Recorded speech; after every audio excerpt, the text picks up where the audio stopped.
I'm Alison Mason.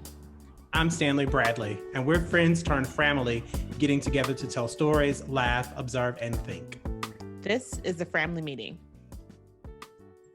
All right, so we're over halfway through our second season, which is exciting. It went kind of quick.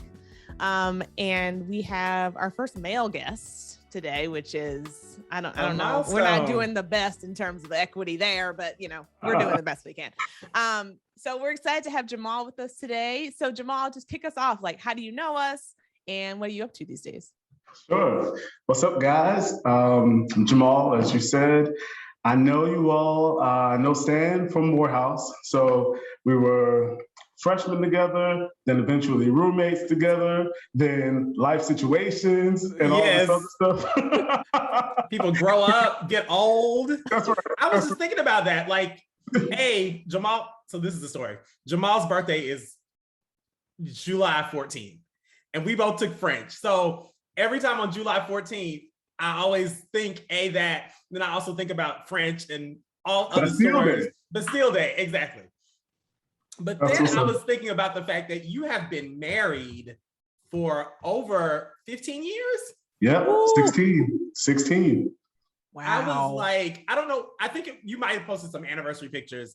And I was like, wow. And so like the fact that you've been married for 15 years and the fact that I knew you for like 6 or 7 years plus before that. Yeah. Just crazy. Yeah, you've known me at several kind of growth stages and stages of my life. It's pretty amazing. I love that. And then of course, because Alison and you are so tight and our family, forget friends, y'all are family. Mm-hmm. Like I remember going to one of your birthday parties, Alison. I didn't even know you, but it said, Alison, come on.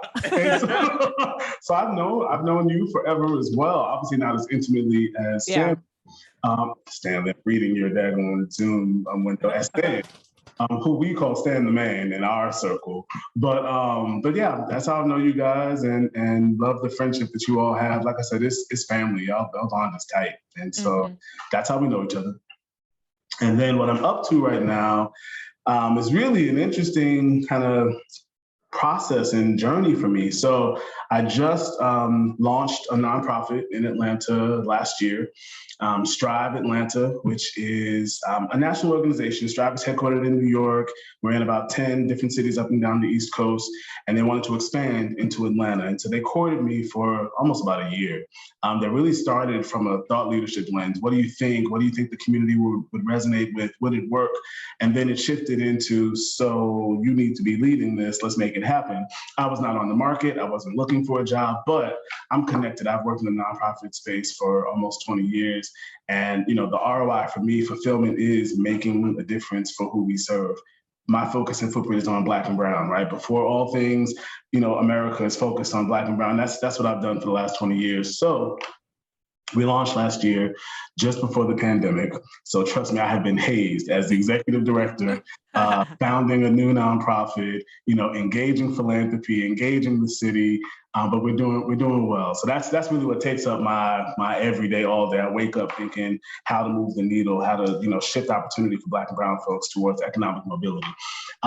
That's the professional. Personal, I'm a husband, as you mentioned, Stan. 16 years, and I met my wife freshman year at Spelman, so we're that typical Morehouse Spelman couple thing, and we birthed 3 beautiful daughters. I'm a girl dad all the way. I will not have a son because we are done. I have changed my last diaper. There will be no more car seats in the car. I'm good. Now I'll mentor. I made the big brothers, big sisters, but we're done. So anyway, I'm a dad. I'm a husband. I'm a son. I try to be the best at all 3 daily. That's what I'm up to. I love that. And I think that goes so well into the first question. And that's really why we had you on for this topic, because in my mind, like you are that thought leader. And like you said, like, we don't have like a ton of overlap in our lives, right? You and I obviously follow you on all the socials, but like, I am like, this guy is so smart. And it's obvious just in the way that you interact in the public sphere that you are thinking about Black and Brown people. And so, like I said, that goes really nicely into that first question that we're bringing back from season 1 is, how do you think about yourself in relation to others? So obviously we're talking about consciousness, thinking about yourself in relation to others and systems? Yeah, that was, such an interesting question. I think if I rewind to my childhood, right? So a couple of stories. I'm gonna try not to answer every question with the story, but the reality is, I'm from Long Island, right? Born and raised, and I'm Jomal, and I'm Jomal. And yes, was in the honors program and was the Black kid in the honors program in my school. So I have always not just been who I am, but have had to navigate and deal with people's perspectives of my insight, my voice, and have had to change some narratives, not intentionally, but it has happened. And so it made me very aware very early on that it's not just about how I wake up and how I feel about myself, but there is an impact and a potential influence and an opportunity. So fast forward past being, Jomal, growing up on Long Island, to come into Morehouse and meeting all my brothers and meeting all my, the HBCU environment is affirming in so many levels. That's beautiful. And it really was the first time I've kind of deepened all the thoughts that I'd had about myself in meeting other people with different experiences that I thought, I did think we were a monolith, that, Jamals were Jamals, and I have met, Stan knows this, I have met, Republicans, I've met rich kids, I'm like, whoa. And and we all, even the Northern Southern kind of, anyway, so I say all that to say, that was another kind of consciousness, who I am, what my presence, evokes. And then fast forward into the workplace, where yet again, I'm Jomal. And let me be clear, I'm Jomal, my wife is Shamika. So when we RSVP for your event, when you invite us to your gala, you are clear about who we are. When I apply for the job, when I apply for the internship, when you invite me to be on the panel, very clear about who I am, right? I can't do the J, I could do the J Veils, but I refuse to. Like you're gonna get Jomal, right? Regardless. But I say all that to say, what that has meant for me in relation to others and to systems is that where I need to affect change, I pick that mantle up and I do that, right? Where I can connect, I'm happy to connect. And I'm glad to do that. I'm a connector. That's my superpower, is super connecting, which is why I work in the nonprofit space. That's why I've engaged with philanthropy in the way that I do. As you mentioned, all the places and spaces that you see me is because of I've learned how to hone in that influence. That's innate, right? That's not trained. That's not something I've upskilled to. That's been me really, again, from being Jomal, growing up on Long Island, to who I am today. But with respect to systems, I'm a disruptor. I call it out. I call it out with the goal to affect change that meets some shared goals. But I definitely am not one who sits quietly. That's not how I wake up. And so if I'm in the room, I'm going to voice, not in opposition by design, but truth and transparency. And so if truth means we need to have a different conversation, then we will. That's how I connect. That's what I see myself. I'm both a connector and a disruptor, an agitator, but for the purpose of good resolution and resolve to move towards what we all want for community. Yeah. That was a word. Look, we always say there's a word. That was a word right there. And we're how many minutes into this? Usually it takes longer to get to the word. Oh my gosh. I'm just thinking about what you said about being a disruptor and like knowing you personally, like now, knowing somebody when they're 18 and seeing like the trajectory, like I see 18-year-old Jomal, and I remember some of the stuff that went on. We won't go into it, but just knowing some of the stuff that we did together, I'm totally seeing how you're like, no, actually in this space, we're going to stop and take a pause and I'm going to speak my truth. Yeah. And one of the cool things you say, because like, and just thinking about like knowing you and knowing, like you said, how you are a connector, you're like, like people know you, thinking about how you're like, I'm not in opposition, but, from a space of trying to make change. What happens when you do have to be in that spot of opposition, right? Like, I know that's not where your spirit is coming from, but sometimes opposition comes to you. How do you navigate those? Are you aware of when opposition is coming to you? And then how do you navigate that? Oh yeah, it's clear, right? That doesn't, that's not one of those in the car, oh, that was opposition. It's real clear when it shows up. And as I mentioned, being in the car, one of the things that I really aspire to daily. I don't like to drive home and say, damn, I wish I said X. Ooh, if I could do it again, I would say Y, right? Or that navigation we have inside, like, do I go this far? Ooh, maybe this isn't the right environment. What I have learned, and I tell really my inner circle, every one of those moments is for you to do that, right? The only reason you recognize that it's opposition is because you have something that you need to offer in that conversation. Now, it doesn't mean they're going to change. It doesn't mean that you're going to end, the winner, if you will, in that conversation, but they're driving home and they've heard you, right? And so that will resonate, that will show up again, even if it's not in the conversation, if it's not in the immediate next after. But trust me, at some point, you've dropped seeds that may, in fact, germinate something new. So I try to, and I'm pretty committed to, in those instances. Again, I don't come ready with the boxing gloves. That's too much energy, and I'm a thick dude. So trust me, I'm not. I'm sweating under this hat. It's probably gonna come off before this interview is over. Because I didn't bring a bottle of water, like all that. So I'm hot. But I say that to say I will. It will show up. It is clear when it's opposition. And for me, that actually is the only proxy for when I'd have to. Not it'd be nice to. There are some things that are nice to have versus must-haves. For me, that's a must-do situation where I've got to share what that truth is, because God has blessed me to be a microphone really for the voiceless, right? That's what I do. I'm in the offices. I'm in all the spaces where the people I serve will come through my doors professionally. They're not there. They don't have the access, and they don't have someone who's there advocating for them. And so because I get to do that, and I'm Jomal, again, Jomal, I take that as my charge to absolutely advocate and spread truth in those scenarios. And again, it's not about changing. I want change. I want to affect change. I consider myself, yes, a change agent. I'm focused on social justice daily. But every interaction that you have is not gonna end that way. But for me, when I'm driving home, I'm not doing I wish I said X. What affirms for me spiritually is that God has given it to me and I've used it when I was supposed to. That's for me, how I navigate opposition. That is powerful in so many ways. I think for me, I feel hit by that because I have not been existing on those consciousness levels for the same length of time as you all. And so for me, sometimes I really second guess myself when that opposition comes, when there's like a moment and I'm like, I should say something. I do that drive home and I'm like,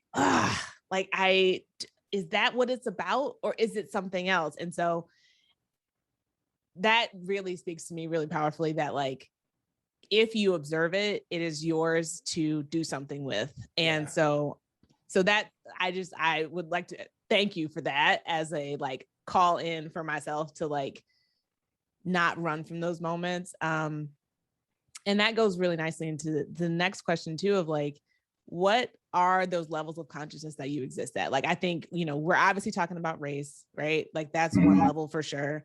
But I'm curious, like, as you were growing up and then moving to Morehouse, like what are those different levels of consciousness that you exist at? And I'm going to be taking notes because I need to make sure that I get on those levels. No, I mean, and there's lots. So, when I saw the question, of course, it's 2021. So I Googled levels of consciousness. There were, tons of sites with, here are the 7 levels, here are the 5 levels, here are the 4 levels. And I said, no, I'm not going to allow that to prescribe how I answer the question. So what I will say is, while there may be 7, 5, 4, 16, depending on what white paper you read, for me, consciousness is really about presence. It's about awareness. It's about, we're going to talk about being woke later, but I'm going to say being awake. And I don't mean woke, but I mean being awake. That is for me, the optimal position of consciousness, of awareness, of presence, of being awake. And for me, again, being responsive in those scenarios. The other space, whether we call it subconscious, unconscious, and I'm sure that there are some delineations between the two, is really knowing that there's a lot that informs and makes up who we are. And it's not always top of chest. It's not always, sitting on your shoulders ready to go. There's some stuff, and we could go all the way back to experiences I've had, to lessons I think I learned and have determined are true. There are some that I've determined are false. They show up in the most random times, right? But the reality is, I know that they were informed by either a life experience, a model that I aspired to, something that I've seen, read, heard a million times.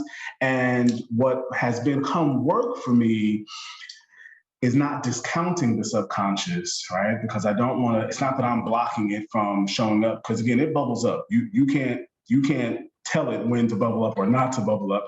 And because I've had if we're talking about with a racial lens, because I've had the life I've had and the experiences I've had, which I'll talk about even more, if as needed, I actually embrace when those things surface, because for me, it's a reminder that even in your consciousness, Jamal, even in all of your awake and presence and all the stuff, there's still other stuff that's under that, which also means there's other stuff in those other people when you talk about opposition, that I may be meeting who they are right there in that moment, but that also was informed, right? And so how do you give space and allow for both to happen? That's why really, for me, it's about the exchange. That's why I want to make sure that I say everything that's in the heart and mind in that exchange, because if not, I may miss an opportunity to connect with one of those other levels. Every presence is not always consciousness. Sometimes this is just what I grew up with. This is what I know. And so this is my default, right? And so that is why I do try to leave it all on the floor in those exchanges, because I know for me, there's a lot more than Jamal that's present. There's a whole lot of stuff that most folks don't know. Now, Stan, you've known me forever, so you've seen some things. Stan knows, for the sake of this, you met me freshman year. My mom passed away 2 weeks into freshman year. So literally moved me in. I had no idea she was sick. 2 weeks later, I got flown to New York and my mom passed away a week later. So there are people who have met me in different stages of my life, not knowing the undercurrents, the things that undergird how I operate today. So as I mentioned earlier, right, I'm a husband, father, and a son, and I try my best to be the best at all three daily. Both my parents are gone, but being a son is still one of my foremost traits. Everything I do is really to honor them. They're not here. I'm not going to get a pat on the back. They're not coming to any of my events. That doesn't happen. They haven't seen any of my children be born. Yes, I could cry about that, right? But for me, it's how do I take what they did pour into me and how do I make that show up in my life, right? That is one of those levels, right? I don't know. I'm not going to name it. I'm sure that there is a name for it. But I do think that it's both. It's the subconscious and the conscious that together really marinate in everything I do and show up in different spaces and places. Long answer, but that's it for me. No, that right there, like I said, maybe this whole episode is just, we're gonna retitle it "The Word." The Word with Jamal. The Word with Jamal. No, because I'm thinking, and like you said, I'm thinking about now, like you said, what you were going through then and how that shapes you, but also just like the word present. Like, I don't know, in our first, we didn't really talk a lot about that, but I feel like that's something, another key takeaway is like being present. Like, you don't know what you know unless you're present and kind of sitting in it. And like you said, even that unconscious stuff, I think if you're present, you're going to recognize when that unconscious stuff comes up because it's different, right? Yeah.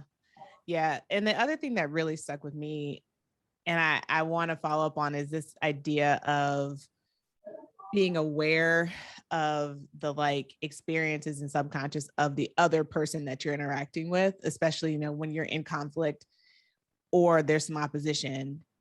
And I think for me, sometimes I feel like there is a choice that I have to make between preserving a relationship and saying what I need to say, right? Sometimes racially, sometimes on other levels where it's like, there's like a thing that I need to break down for you, but I feel like I'm worried, A, that you might not hear it, or B, that the relationship will be sort of irreparably damaged as a result of that. And so that's like a tension that I sit with sometimes. So I'm curious if you have any thoughts on that, like when you're talking about making space to understand how that the other person has a whole bunch, all their stuff too, but also making sure that on your drive home, you're not, kicking yourself.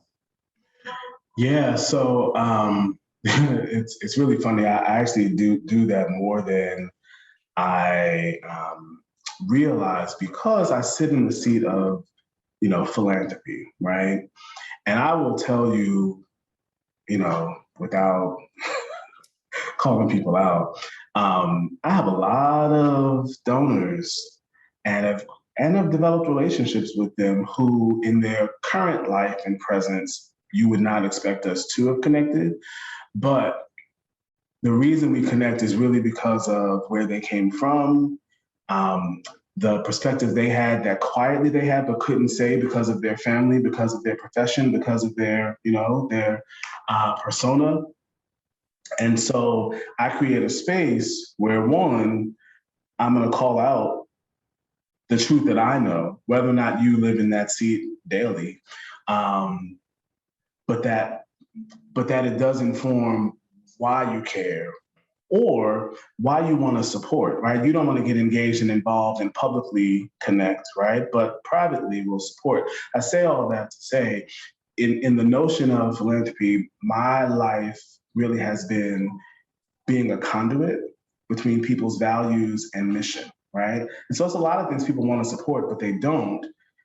But partly because it takes work, it takes energy, they don't know how. And so having been a conduit between mission and values for so many people and companies and government for so long, I have definitely been exposed to that subconscious, unconscious reality for a lot of donors that doesn't show up in their daily life. And I have to respect that for some people, it's a choice. Just as you mentioned, it's a choice. You question whether or not you're going to. I'll tell you, bring George Floyd up. The number of calls I got from some of my rich white donors who said, I can't have this conversation. I won't have this conversation with my crew, in my circle, in my life, with my wife, because she knows me as X. But here's what I want to do here, and help me learn a little, tell me some realities of who you serve and the realities that exist. So again, as I mentioned, whether I consider myself a microphone some days, like this one right here next to me, or a conduit, it definitely is about recognizing that both exist. And I don't put a value judgment on someone who lives in their conscious presence and kind of distills or keeps quiet that subconscious, because I know it happens to me. There's some stuff that's in there that I don't tout, that I don't talk about, right? And that doesn't make me any less of, in terms of human, in terms of reality. So it is about doing both. And I think, Alison, I know you say you question those scenarios where you might want to say something to a friend, and it might recalibrate the relationship. That definitely has happened, even for me in personal relationships. But not having the weight and the quiet, right? That for me has been more beneficial than maintaining the relationship. And it doesn't mean you're dead to me. Right. It doesn't mean, right, that we no longer have a relationship, but it means that you know my position, right? That's again, it's about driving home.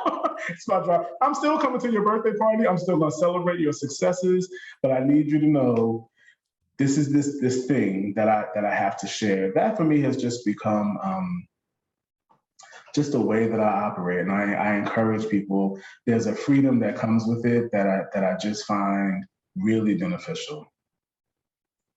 Yeah, I can see that.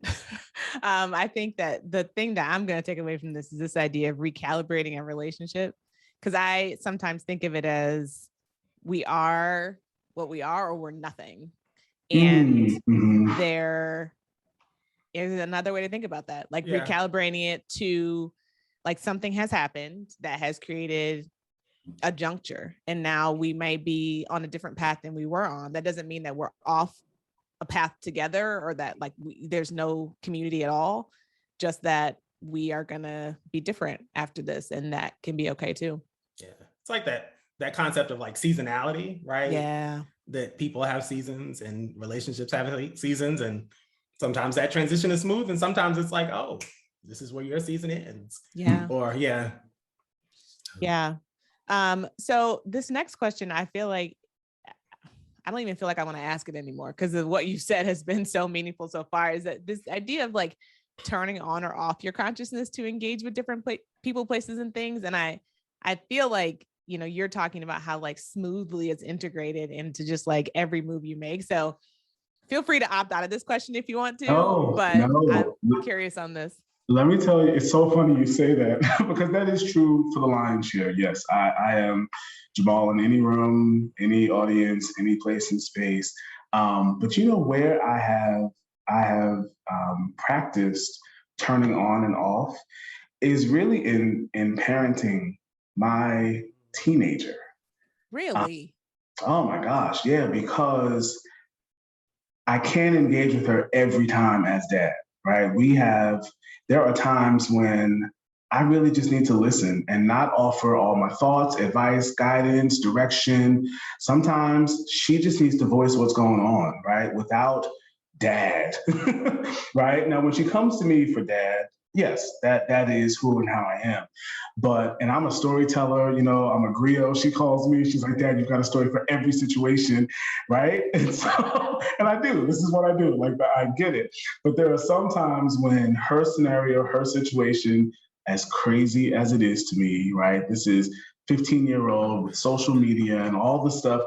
Sometimes I literally turn it all off and I just listen so that is the exchange that we had. There are some times when, yes, I do need to parent. I do need to course correct. There are sometimes when I do need to push or nudge. But that our relationship, because we're close and oddly close, as she says, like, you know, she shares more with me sometimes than she shares with my wife. And I'm like, does mom know this? No. I'm like, wow, okay, so I've got to respect that because trust me, a lot of my cats who have daughters and who have teens are like, Jamal, my daughter tells me, doesn't even talk to me really. Like it's so transactional, right? So I'm like, okay, well, we're not gonna be that because that ain't gonna happen. Excuse me.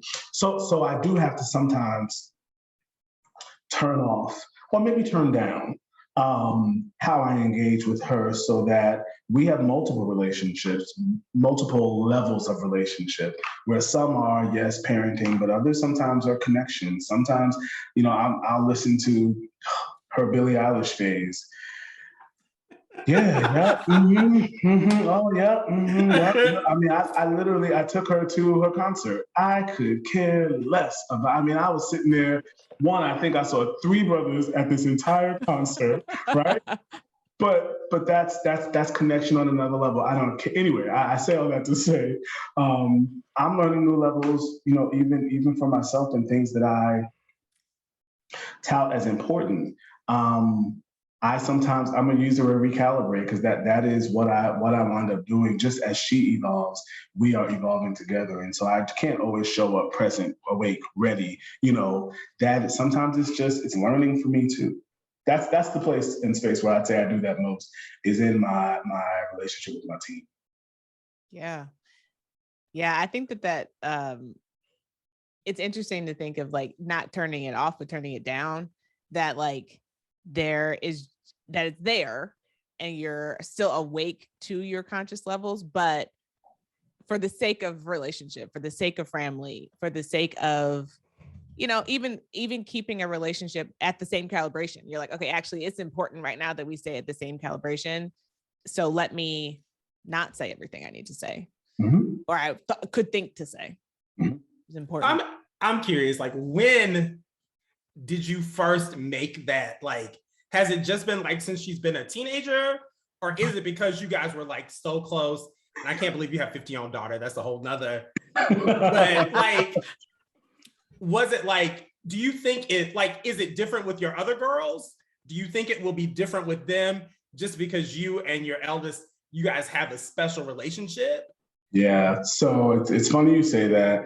We do have a special relationship. You know, no parent likes to say, oh, I'm not even going to use the word favorite, Yeah. but she's my first. She literally right out of the womb opened her eyes and stared at me for a few seconds. The nurses were like, one, babies don't even open their eyes that quick, but she is zoned in on you. And that has been how we've connected really from birth. So I do think that this may be unique to her, but it also has prepared me for how to engage as needed with each kid, because every kid needs something different, right? I'm an extrovert, as you know. She's out there. We connect on many levels. I have another daughter who is completely the opposite and shows up in the world very differently. And I have to love her the same and connect as well, right? So I do think some of it is just because we've been close forever. That's just what it's been. But I think so. In transparency, I probably came to know who I was in junior high, right? And have known that for a while and have been cool with that. She did not in middle school. She definitely went through the who am I today? Oh, whatever influence was popular, that was the win. That wasn't me. And I remember my dad sharing with me that I'll tell you this, boy, you're gonna get me in trouble, man. Because I remember calling him about my girlfriend that was not my wife, and I was complaining about something stupid. I'm like, Dad, blah, blah, blah, blah, blah.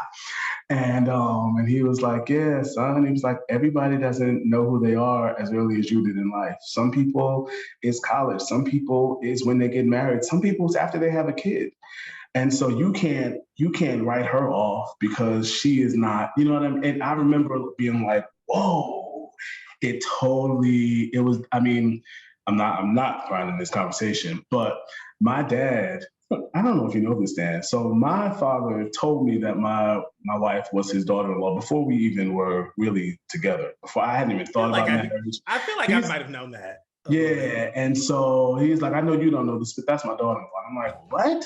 I mean, of all the chicks I had been with, that he had met, he connected. Anyway, I say all that to say, because he made me aware that everyone's journey is different, right? And there's no value judgment. Again, I've been cool with me for a very long time, but my daughter is still in that process, and so I have to be sensitive to that. And she doesn't even know half the stuff I'm talking about, but I'm aware that she's trying to connect, right? And trying to learn who she is and trying to learn her own voice.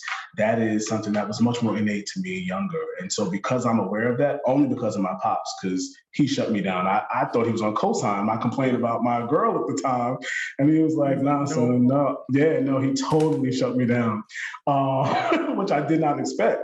But it has helped me recognize that everyone is on their own journey. So to rewind back to your question, Alison, about how I deal with those in opposition, the reality is everyone is on their own journey, right? And that's not a value judgment for me to make. I'm clear about who I am and my voice in this conversation, and you're gonna know it before we end, but that doesn't mean you are less than because you came from a different perspective. That is what allows me to engage with any audience, any perspective, any experience, because I realize we all are on our own journeys. Does that make sense? It's a lot of sense. It makes a lot of sense. And it feels so freeing. Like I like the version, the image of you right now is I have of this person who's just like free. Like you're just moving through the world. You're like, I know who I am. I don't know who you are. I can get to know you. You're on your journey. Like I'm going to say what I have to say. And you're going to be who you are, and we're going to interact in the ways that we do. And you know what I'm saying? Like there's not any of that heavy, no. Not to say that you don't ever have heavy feelings, but there's none of that like you need to be this. And I'm trying to be this in any sort of way. So it's beautiful and freeing. It also goes really well into our next question, which is for both of you, of this idea of seeing wokeness be weaponized, which again has some of that like, I am woke, you are not woke, you need to be more woke, right? That there's some value judgment, like you said, Jomal, about a person not being a certain thing. So where have you guys seen wokeness weaponized? I mean, I think it's everywhere these days, just because that term, right? Like, because that term has been so the term itself has been weaponized, right? Like I can kind of remember being on Twitter, like I think it was on Ferguson time when all that stuff was happening, and someone was like, stay woke. And they meant it like, to me, they meant it like, since we're putting on our racial lens, to me, it was a very clear message to Black people, like, watch what's happening. Like, it wasn't like, this is a set of knowledge base and this is a set of ideas. It was just like, watch what's happening through this process. Like, stay woke, like, keep your eyes on what is really happening right now in this moment. And so to see it go from that to being like, depending on which audience you're in, to being a weapon is just, it's kind of interesting. And it's also kind of, it's frustrating for me because like I said, seeing it in that initial way of it just being like a thing kind of just for us, and then seeing it turned against us. So.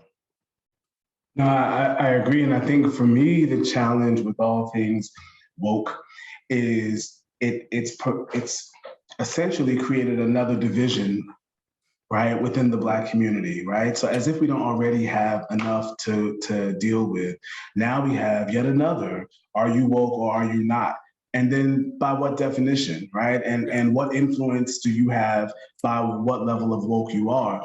All of that is to me problematic and not congruent with, as you said, Stan, the original intention was about being aware of what's going on, right? Being diligent, right? Being protective, being all those things that are important to move the community.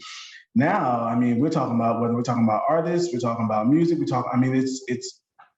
it has morphed into an unhealthy presence that unfortunately has some influence. And because of social media, right? Yeah. Every day there's a new weapon, there's a new fire shot about somebody, somewhere, something, and you have to determine which side you fall on. That type of divisiveness is unfortunately, I think, a cancer, within our community. So I still like the idea, yes, of being present, being aware, being conscious, of what's happening, but leveraging that to then dismiss or discount folks is where, to me, it has gone wrong. Yeah, like using it like a litmus test, almost like if you don't believe these X things, like if you, and I shouldn't even say believe, because I think it's more of like, if you don't subscribe to these symbols, and then you're not on the right side, and therefore you are dismissed. I won't say the word cancel because I don't like that word, but you are in a sense not part of a community. And like you said, there's diversity, and like I think there are certain shared things that yes, you have to be fully cognizant of. But again, this whole idea that there's a litmus test and that you can't, therefore, like to me with the term woke, stay woke was you're constantly learning, right? Like you can't, and the idea with the weaponizing of wokeness is, to me, is like there's a litmus test and you can't pass it and you can't be redeemed from that, right? Like you can't, like I said, it's a certain set of things that either you know it or you don't. I think that's what the issue is. It's not even the set of values, it's that like you can't be redeemed almost, or certain things, which is like you said, the uncomfortable part about it for me. Yeah. Okay. Well, obviously Jomal has dropped all the knowledge on us today. I feel like I need to go back and listen to this again with a piece of paper and a pen and take notes. So thank you for coming and sharing all of that with us. What's up for you this week? Well, thank you for having me. I appreciate it. It was a good conversation. What's up for me this week? It's really, chilling. It's about the balance. It's doing the work, moving the work forward, but also having some time. This virtual reality of, meetings all day, nonstop, being present, having, an iron shirt with jeans and kicks on underneath. That's, it is what it is. So I think it's always trying to find the balance so that at the end of the week, because you get to the end of the week and you're like, did I do what I planned to do this week? Did I move the needle on X? I want to make sure that happens this week. I've got a couple of things ahead of me that are exciting, and so I'm energetic and excited about it. And so just want to make sure I'm moving the needle towards my goals. Yeah. Balance is important. My therapist was telling me that I'm out of balance. So I was like, that's a good reminder. Yeah. What about you? What's up for me, and this is my little bit of balance, is Ted Lasso. I'm very, very, very into Ted Lasso right now. Stan and I talked about this a long time ago, and I think your friend Casa was watching it. Yeah.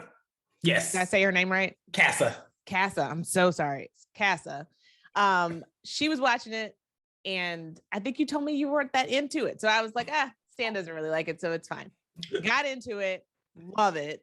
Now, and I love Jason Sudeikis anyway. So that was always going to be a win. But it is just like the most charming, delightful show on the planet. I've teared up multiple times. We regularly rewind it. It's like there'll be like a one-liner where we're like cracking up and we have to go back and watch it again. So it is like my favorite thing. We started it Tuesday, I think, Monday. And we have watched all the episodes that are available. We watched season 1 and all of season 2 that is out. Yesterday, I restarted it because I love it that much. So I highly recommend it. It's just a delight, truly. I'm adding it to my list. I'm saying why. I'm on episode 4. So good. I'm saying why it might be. It might be worth a good binge. Yeah. What's up for you? I love a good time waster. I love a good puzzle. So I have been doing tiles on the New York Times, the puzzle page. So I'm all about the spelling bee, which is the word game. And it's like, why don't you click here for tiles? And so of course I clicked there for tiles and became immediately obsessed. It's like, it's just cool. If you like, and that's why I think you'll like it, because it's got detail, it's got design. So it's like a visual image, and it's you like can a visual image things out of it, and you're trying to match. You're trying to match, but like, so it has like lots of layers on top of it. So it may have like, an image may have like 5 different layers. Oh. And so you're matching. You're just matching. Okay. Until you clear the whole board.